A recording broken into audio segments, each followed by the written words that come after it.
Good morning everyone. तो आज हम लोग 1 नवंबर 2025 का करंट अफेयर करेंगे। एजुकेशन विद एमकेसी में आप सभी का स्वागत है। ठीक है, तो सबसे पहले 1 नवंबर 2025 का जो भी करंट अफेयर इम्पोर्टेंट बनता है उसको हम लोग कवर करेंगे और अच्छे से। अगर आपके पास 20 मिनट टाइम हो तो आप 20 से 25 मिनट रुके, आपको आज का यानी 1 नवंबर का सारा करंट अफेयर आपको पता हो जाएगा, क्या क्या इम्पोर्टेंट चीज़ बना हुआ था न्यूज़ में। ठीक है, इसके लिए आपको कम से कम 20 मिनट रुक के देखना चाहिए।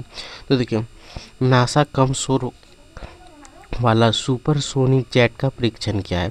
ठीक है, सुपरसोनिक जेट का मतलब क्या हुआ? जो ध्वनि से भी तेज यानी आवाज़ से भी तेज़ी से चलता है, वैसे रॉकेट का परीक्षण किया जिसका नाम क्या था? X-59। उसका नाम क्या था? X-59। और ये एक प्रकार का व्यावसायिक था, व्यावसायिक यात्रा करने वाला था, ना कि ये कोई मिसाइल था। ये एक जेट था, आदमी को ले जाने आने के लिए उपयोग किया जाएगा, व्यावसायिक यात्रा। इससे क्या होगा कि जो टाइम लगता था जाने में वो कम हो जाएगा, समय की कमी हो जाएगा इसमें। तो ये एक प्रकार का सुपरसोनिक जेट है जो किसके लिए बना हुआ है? तो याद रखना, व्यावसायिक यात्रा करने के लिए बना हुआ है। इसका नाम क्या है? X-59। ये आपको याद रखना है। अब चलिए हम लोग कुछ नासा के बारे में जान लेते हैं। तो सबसे पहले नासा का फुल फॉर्म क्या होता है तो वो जान लेते हैं। National aeronautics and space administration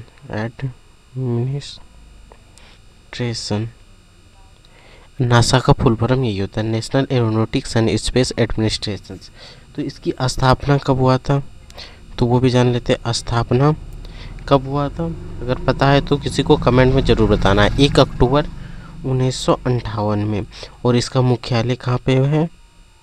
मुख्यालय वाशिंगटन डीसी में। ये आपको याद रखना है।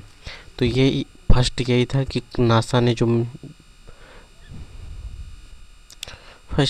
सुपरसोनिक जेट का परीक्षण किया है जिसका नाम क्या है? X-59, जो कि एक व्यावसायिक यात्रा है, ना कि मिसाइल विसाइल कुछ नहीं है।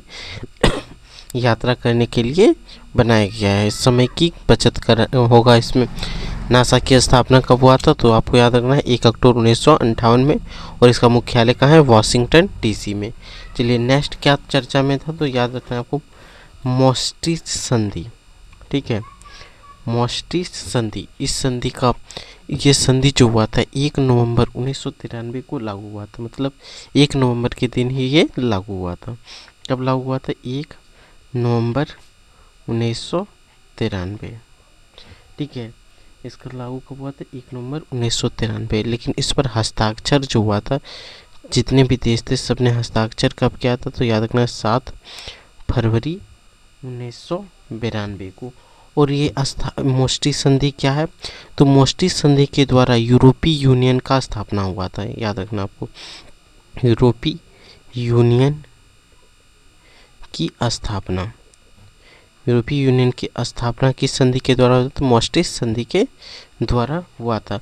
और यहाँ से एक मुद्रा चलाया गया जिस मुद्रा का नाम है यूरो मुद्रा का भी चलन किससे हुआ था? मोस्टी संधि के द्वारा। इस संधि के द्वारा क्या हुआ तो एक चीज़ याद रख लेना कि यूरोपीय यूनियन को एकीकृत करने में मदद हुआ। दूसरा नंबर साझा विदेश नीति है इनका, साझा विदेश नीति एवं सुरक्षा। साझा सुरक्षा भी होता है, साझा विदेश नीति होता है। अगर कोई भी देश अगर EU से FTA मतलब फ्री ट्रेड एग्रीमेंट साइन करता है तो इसके अंदर जितने भी देश हैं सबके साथ वो फ्री में व्यापार कर सकता है। तो एक साझा विदेश नीति यहाँ से तैयार कर गया। तो यहाँ से आप याद क्या रखना है, मोस्टी संधि कब लागू हुआ था? 1 नवंबर 1993 में ये लागू का डेट है। और हस्ताक्षर कब हुआ था? 7 फरवरी 1992 में। इससे स्थापना किसका हुआ था? तो यूरोपीय यूनियन का।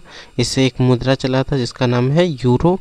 और ये यूरोपीय यूनियन को एकत्रित करने के लिए बनाया गया था। इसमें साझा विदेश नीति एवं सुरक्षा का मुद्दा है। अगर आप न्यूज़पेपर देखते हो तो आपको पता होगा कि काली खांसी का संक्रमण बढ़ रहा है, यानी कि उत्तर भारत में जो काली खांसी का संक्रमण को देखा जा रहा है।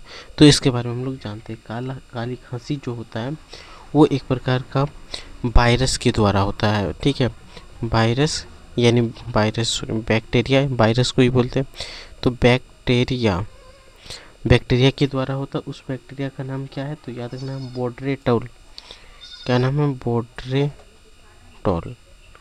बोड्रेटोल नामक वायरस होता है।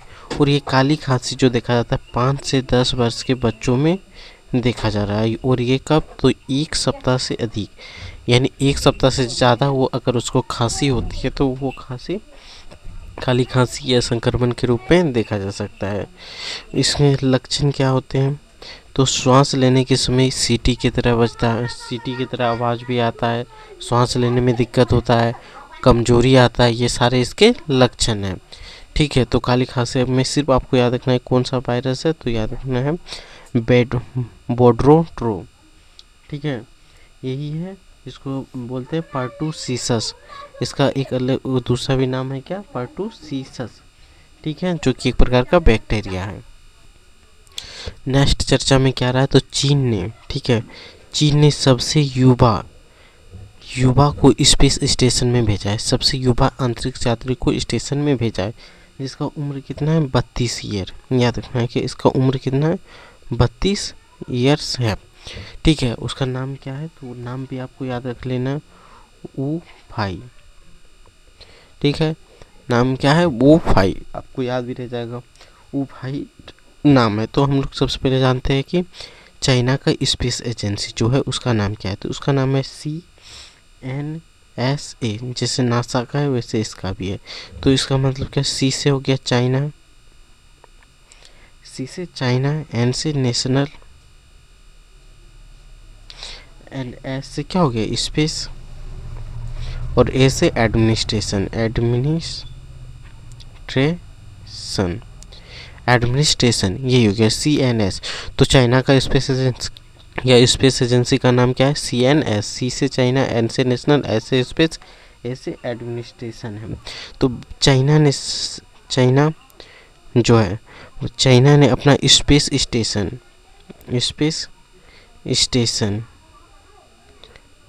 सबसे पहला स्पेस स्टेशन जो बनाया था तो सबसे फर्स्ट स्पेस स्टेशन का नाम क्या था तो याद ना, त्योंगोंग 1। तो सबसे पहला जो बनाया था उसका नाम था त्योंगोंग। और सबसे कम उम्र के जाने वाले युवा का नाम क्या था? क्या है तो वू फाई। याद रखना, वू फाई। ठीक है, अब यहाँ से कुछ इंपॉर्टेंट चीज़ याद रखते हैं, जैसे विश्व का फर्स्ट स्पेस स्टेशन जो बना था, स्पेस स्टेशन का नाम, विश्व का जो फर्स्ट स्पेस स्टेशन है तो उसका नाम क्या था? अगर किसी को याद है तो बताएं। उसका नाम था सैल्यूट 1। क्या नाम है? सैल्यूट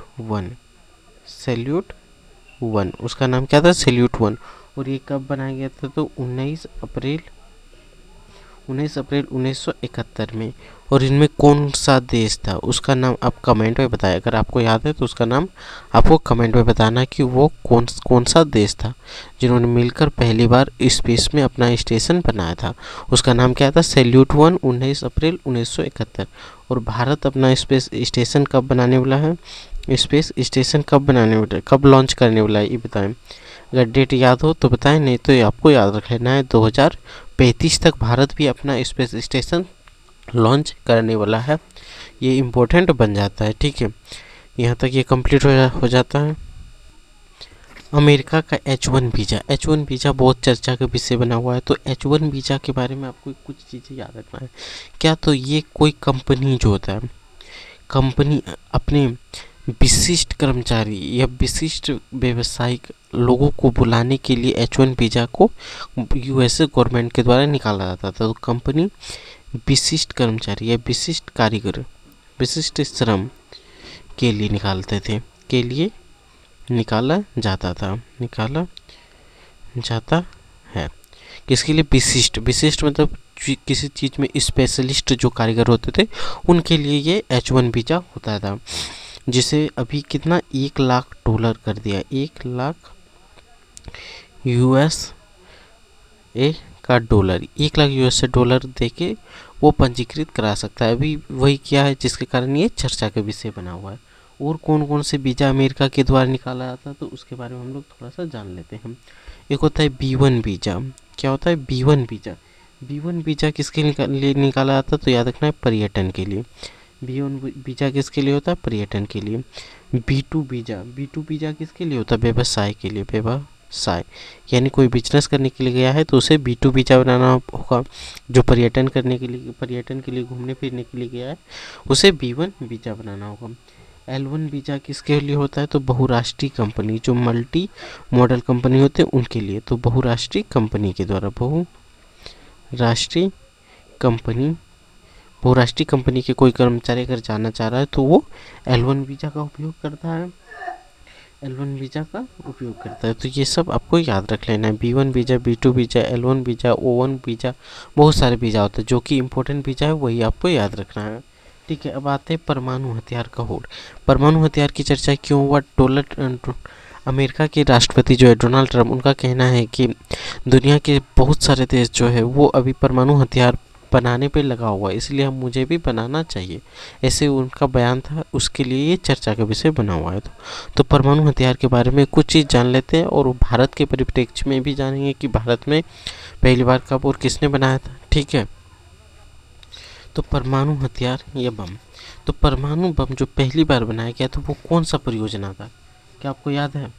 तो परियोजना, सबसे पहला परियोजना जो था वो था मैनहट्टन परियोजना। ठीक है, आपको याद रखना है मैनहट्टन परियोजना। तो सबसे पहली विश्व में सबसे फर्स्ट टाइम जो बनाया गया था उसमें मैनहट्टन परियोजना के अंतर्गत बनाया गया था, जिसमें बहुत सारे वैज्ञानिकों का योगदान था। तो यहाँ से आपको याद रहेगा। अब चलिए हम लोग भारत के परिप्रेक्ष्य में जान लेते हैं। भारत के परिप्रेक्ष्य में जानेंगे तो सबसे पहले भारत में ये कौन सा मंत्रालय के अंतर्गत आता है? मंत्रालय, कोई भी परियोजना है उसके लिए मंत्रालय इम्पोर्टेंट हो जाता है। तो ये मंत्रालय कौन सा आता है? तो पीएम कार्यालय के अंतर्गत। ठीक है, मिनिस्ट्री ऑफ पीएम ऑफिस के अंतर्गत आता है। और विभाग ये कौन सा आएगा? परमाणु ऊर्जा विभाग। परमाणु ऊर्जा विभाग ये कौन सा विभाग के अंतर्गत आता है? परमाणु ऊर्जा विभाग। तो भारत का परीक्षण के संदर्भ में आते हैं। भारत का परीक्षण, तो सबसे फर्स्ट परीक्षण भारत ने कब किया था? आपको याद होना चाहिए 1974, और उसका नाम क्या था? स्माइलिंग बुद्धा। तो फर्स्ट परीक्षण में जो परमाणु बम का उपयोग किया गया था उसका नाम क्या रखा था? स्माइलिंग बुद्धा। दूसरा जो किया था सेकेंड, उसका नाम क्या था? ऑपरेशन शक्ति। ठीक है, ऑपरेशन शक्ति कब हुआ था? 1998। और ये कहाँ पे हुआ था? पोखरण में। ये आपको याद रखना है, कहाँ पे हुआ था? पोखरण में। और भारत के परमाणु बम के जनक को किसको बोला जाता है भारत में? परमाणु बम के जनक के रूप में किसे माना जाता है, किसे कहा जाता है? तो ये क्वेश्चन रहा, आप कमेंट में इसको बताना है आपको। ठीक है, चलिए अब हम लोग नेक्स्ट टॉपिक पे पढ़ते हैं जो कि इम्पोर्टेंट बना हुआ है। लखनऊ में क्रिएटिव सिटी ऑफ गैस्ट्रोनॉमी घोषित हुआ। लखनऊ जो शहर है भारत का, लखनऊ किसका राजधानी है? आप बताना है इसको कमेंट में। लखनऊ जो है किसका राजधानी है? लखनऊ अगर किसी का राजधानी है तो उस राज्य स्टेट का नाम क्या है? अगर आपको पता है तो वो कमेंट में ज़रूर बताएं उस राज्य का नाम क्या है। ठीक है, तो क्रिएटिव सिटी ऑफ गैस्ट्रोनॉमी क्या होता है? क्रिएटिव सिटी ऑफ गैस्ट्रोनॉमी का मतलब क्या होता है? कोई भी ऐसा शहर जहाँ उसकी कला, उसकी संस्कृति या उसके खान पान की संस्कृति या वहाँ के संगीत की संस्कृति को लेकर बहुत ज़्यादा प्रचलित होता है, तो उसी शहर को ये टैग दिया जाता है क्या? Creative city of gastronomy. ठीक है, क्रिएटिव सिटी ऑफ गैस्ट्रोनॉमी का टैग किस में दिया जाता है? तो कोई भी ऐसा शहर जिसमें किसी खास चीज़ को लेकर पूरा विश्व विख्यात हो, यानी कि जैसे लखनऊ को दिया गया तो लखनऊ में खान पान, अवधी भाषा, ब्रज भाषा, ये सब को लेकर के लखनऊ को दिया गया है। ठीक है, तो लखनऊ को कब मिला है तो याद रख लेना है 2025 में।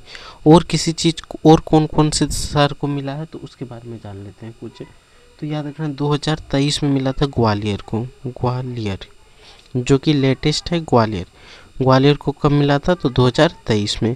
फिर 2023 में एक को मिला था कोंची कोंडा, कोंची कोंडा, कोंची कोंडा कर्नाटक में, जिसको 2023 में मिला था साहित्य को लेकर, साहित्य को लेकर वहाँ पे साहित्य पुस्तकालय या लिटरेसी को लेकर दिया गया था। ग्वालियर में संगीत को लेकर गया था।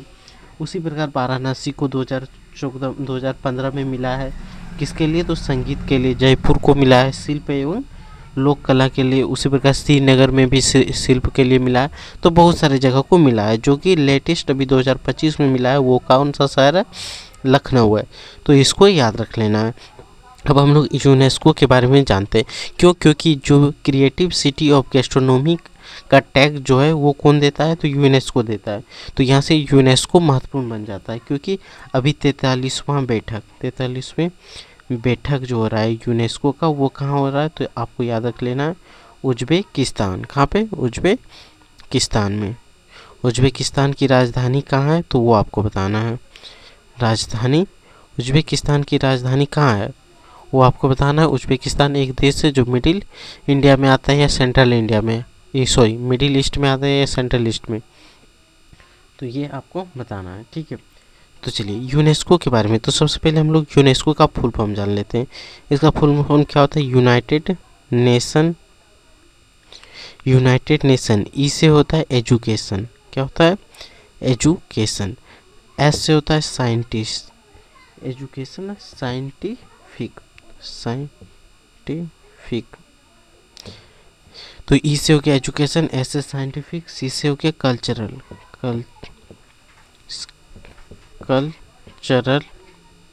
ऑर्गेनाइजेशन। ठीक है, ऑर्गेनाइजेशन। तो यहाँ से आपको याद रखना है कि यूनेस्को का फुल फॉर्म क्या होता है, United Nation Education Scientific Cultural and Organization. इसका स्थापना कब हुआ था, यूनेस्को की स्थापना के बारे में आपको बताया।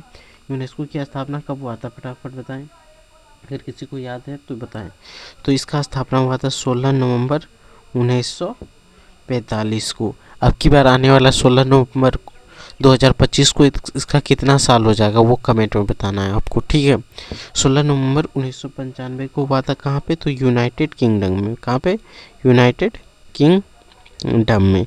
और ये क्यों बनाया तो कल्चरल संस्कृति को रख रखाव के लिए। कल्चरल संस्कृति जो होता है, कई धरोहर चीज़ें जो होते हैं जो अभी नष्ट हो रहा है उनके रख रखाव के लिए ये चीज़ बना हुआ है। यूनेस्को का मुख्यालय कहाँ है, अगर किसी को पता है तो यूनेस्को का मुख्यालय बताओ। यूनेस्को का मुख्यालय कहाँ पे है, यूनेस्को का मुख्यालय पेरिस में है। कहाँ में है, पेरिस फ्रांस में है। ठीक है, मुख्यालय हो गया। इसका अध्यक्ष अभी कौन है, यूनेस्को का अध्यक्ष का नाम बताएं। आड्रे कौन है, ऑड्रे अजोले, आड्रे अजोले इसका कौन है मुख्यालय, अध्यक्ष। और इसमें कितना देश है, अभी कितने देश यानी सदस्य है तो याद रखना है 196। ठीक है, 196 या 196 सदस्य अभी इसमें शामिल है। तो यूनेस्को के बारे में इतना चीज़ आपको याद रहना चाहिए। बाकी जैसे जैसे आप नेक्स्ट आगे बढ़ते चले जाएंगे वैसे वैसे और भी कम हो जाएगा। अभी आपको अगर आधा घंटा में करंट अफेयर होता है तो आगे चलकर आपको 15 से 20 मिनट या 25 मिनट में ही कंप्लीट हो जाता है, क्योंकि यूनेस्को अब आगे आएगा तो इस यूनेस्को के बारे में अब नहीं जानेंगे, क्योंकि यूनेस्को के बारे में यहीं पे सारा कंप्लीट हो गया। आगे इस चीज़ का रिवीजन होगा। ठीक है, तो आपको कम से कम 1 महीना बन के देखना है, तभी आपको समझ में आएगा कि हाँ करंट अफेयर ठीक ठाक हो रहा है। तो यूनेस्को के बारे में आपको याद क्या क्या रखना है, तो यूनेस्को का फुल फॉर्म क्या होता है, United Nation Education and Scientific Culture Organization. स्थापना 16 नवंबर 1945 को। कहाँ पे हुआ था, यूनाइटेड किंगडम लंदन शहर में। मुख्यालय कहाँ है, पेरिस फ्रांस में है। जो अध्यक्ष कौन है तो आंड्रे ओचेले। कितने देश है तो 196 देश है। इसके अंतर्गत क्या आता है, तो क्रिएटिव सिटी ऑफ गैस्ट्रोनॉमी का टैगलाइन जो टैग देते हैं लखनऊ शहर को दिया गया है। लखनऊ राजधानी है यूपी का यानी उत्तर प्रदेश का, 2025 में बना। उससे पहले कौन था, ग्वालियर 2023 में, कोझीकोंडा 2023 में, उससे पहले वाराणसी भी बना है, जयपुर भी बना है, चेन्नई, मुंबई बना है। मुंबई क्यों बना होगा, तो फिल्म सिटी है, फिल्मों के लिए वहाँ पे उसको घोषित किया गया है। ठीक है, यहाँ तक कंप्लीट, कोई दिक्कत नहीं होना चाहिए। अब हम लोग बढ़ते हैं नेक्स्ट आईपीओ पे।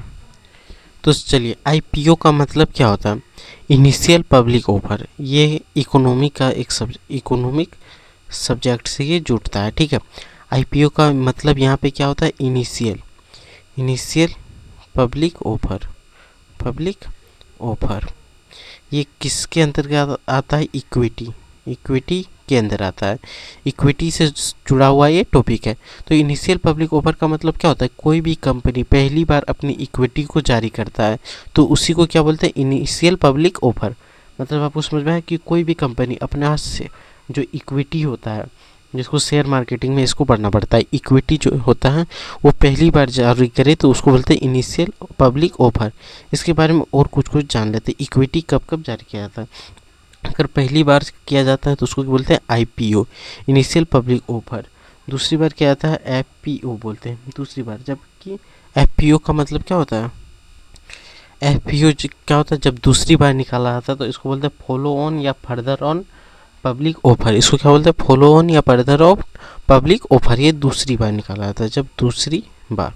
और पहली बार निकाला जाता है तो क्या बोलते हैं, आईपीओ, इनिशियल पब्लिक ऑफर। ठीक है, आपको ये दोनों चीज़ याद रखना है। तो अब इक्विटी के बारे में पढ़ रहे हैं तो इसके बारे में हम लोग सेबी के बारे में कुछ जानकारी ले लेते हैं, क्योंकि सेबी इम्पोर्टेंट बन जाता है। क्योंकि सारे जो शेयर मार्केटिंग का काम होता है वो सेबी से ही होता है। तो सेबी के बारे में हम लोग कुछ जानते हैं। तो सबसे पहले हम लोग जानेंगे कि सेबी की स्थापना, यानी कि सेबी की स्थापना कब हुआ था, तो 12 अप्रैल कब हुआ था, 1988, 12 अप्रैल 1988। इसका मुख्यालय कहाँ है, मुंबई। ठीक है, इसका मुख्यालय मुंबई है। अब सेबी का सबसे पहले हम लोग फुल फॉर्म जान लेते हैं, क्या होता है, security and exchange board of India, exchange board of India इसका नाम है। ठीक है, इसका अध्यक्ष जो वर्तमान अध्यक्ष है, तो वर्तमान अध्यक्ष कौन है, तो यार ना तुहिन कांत पांडे। क्या है, तुहिन कांता पांडे है। ठीक है, इसका अध्यक्ष कौन है, तुहिन कांता पांडे। तो आईपीओ के बारे में न्यूज़ में आया था कि कोई कंपनी है जिसने बहुत बड़ा रकम आईपीओ की मदद से पाया है, तो इसलिए ये चर्चा में बना था। तो आईपीओ आपको याद रखें, आईपीओ क्या है, तो एक इक्विटी है जो कंपनी पहली बार निकाला जाता है। जो कोई भी कंपनी पहली बार अपनी इक्विटी को लोगों में पब्लिक में ऑफर किया जाता है तो उसी इक्विटी को क्या बोलते हैं, आईपीओ। दूसरी बार निकाला जाता है तो बोलते हैं एफपीओ। और ये सारे काम कहाँ होता है, सेबी के अंतर्गत होता है। तो सेबी का स्थापना 12 अप्रैल 1988 में हुआ था, मुख्यालय मुंबई में होता है। इसका full form security exchange board of India. इसका अध्यक्ष कौन है, तुहिन कांत पांडे। अब चलिए नेक्स्ट इंपॉर्टेंट टॉपिक क्या था, राजकोषीय घाटा। तो राजकोषीय घाटा के बारे में हम लोग जान लेते हैं।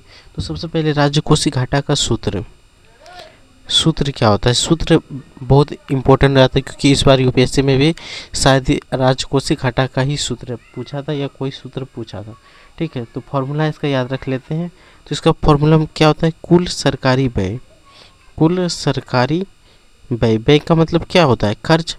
कुल सरकारी खर्च माइनस कुल प्राप्तियाँ जो कि कुल पैसा जो मिलता है वो, प्लस जो ऋण लेते हैं, गैर ऋण, जो किसी दूसरे देश से ऋण लेते हैं या किसी भी कंपनी से ऋण लेते हैं, वो पूंजीगत प्राप्तियाँ। ठीक है, कोई भी गैर पूंजीगत प्राप्तियाँ हैं उसको घटा देंगे तो वो उससे क्या निकलेगा, राजस्व घाटा, यानी राजकोषीय घाटा। या तो सबसे आसान सूत्र आप याद रख सकते हैं, कुल व्यय माइनस कुल आय प्लस कुल ऋण। कुल ऋण किसका, देश का कुल कर्ज, उसको जब जोड़ेंगे तो उसको जब जोड़ करके घटा देंगे तो उससे क्या निकलेगा, राजकोषीय घाटा। तो फाइनेंशियल ईयर, ठीक है, फाइनेंशियल ईयर 2025-26 का राजकोषीय घाटा कितना था, तो जीडीपी का 4.4% था, जबकि 2024 और 2025 का फाइनेंशियल ईयर जो था जीडीपी का कितना परसेंट रखा गया था, तो आपको याद रखना है 4.8%, जो लगभग कितना बनता था, तो 15.77 लाख करोड़, 15.77 लाख करोड़। और आपको एक चीज़ और याद रखना है कि WB का हाल रिपोर्ट जो है, वर्ल्ड बैंक का जो हाल रिपोर्ट है, उसमें बताया गया है कि भारत जो है फर्स्ट स्थान पर कर्जदार के रूप में आया है। सबसे ज़्यादा कर्ज किस देश को हुआ है, तो यहाँ से याद रखना लेना है भारत। और दूसरा नंबर पे कौन सा देश आता है, तो इंडोनेशिया, जो WB यानी वर्ल्ड बैंक से कर्जा लिया है। तो फर्स्ट स्थान पे कौन है, भारत, दूसरा स्थान पे कौन है, इंडोनेशिया। भारत का कर्ज कितना है, तो 24.4 बिलियन डॉलर। आपको ये याद रखना है, ये वाला याद नहीं भी रखना है तो चलेगा, लेकिन आपको राजकोषीय घाटा का सूत्र बहुत इंपॉर्टेंट बन जाता, तो यहाँ से आपको याद रख लेना है, ठीक है। और ये कब आया, तो Q6 जो चल रहा है अभी, Q6 में ये दिखा गया है, ठीक है।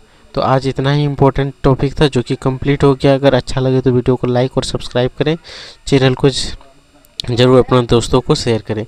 और अगर आपको ये लिखा हुआ PDF के लिखा हुआ चाहिए तो आप टेलीग्राम चैनल पे जुड़ सकते हो, ठीक है, टेलीग्राम चैनल पे जुड़ सकते हो। चैनल का नाम है एजुकेशन विथ MKC, में आप जुड़ सकते हो, जो इसका लिंक डिस्क्रिप्शन में भी दिया रहेगा। बस इतना ही, थैंक यू वेरी मच आज के लिए।